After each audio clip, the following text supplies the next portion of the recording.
Eğer doğru olsa kalbinden Anama ulaşmadan Pife bulaşmadan Hakka doğru gelse kalbinden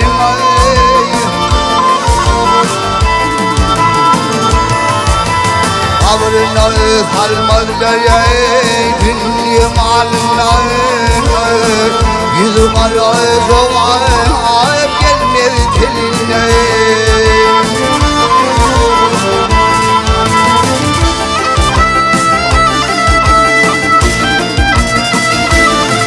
Hep kıyamet gün şıkvaya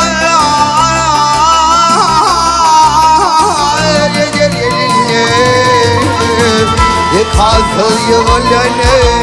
kalbinlene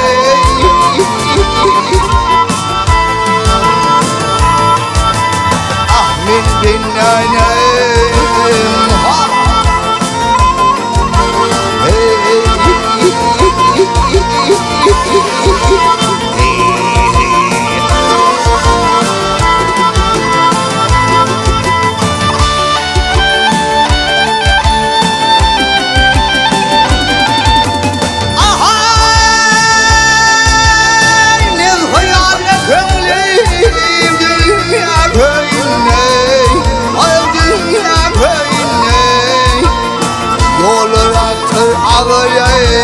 Yükem boynuna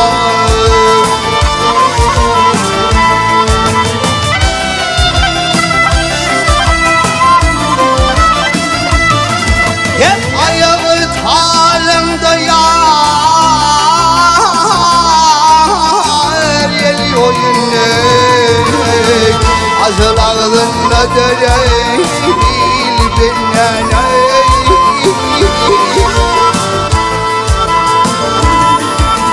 Mağıtım oli her kime işin sabetmez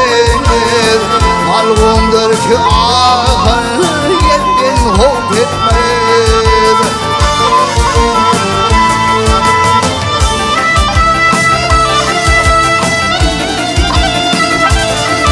Yetkesit gelin olguna Olu tabetmez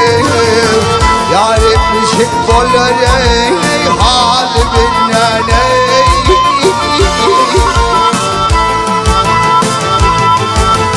Ahmin binnene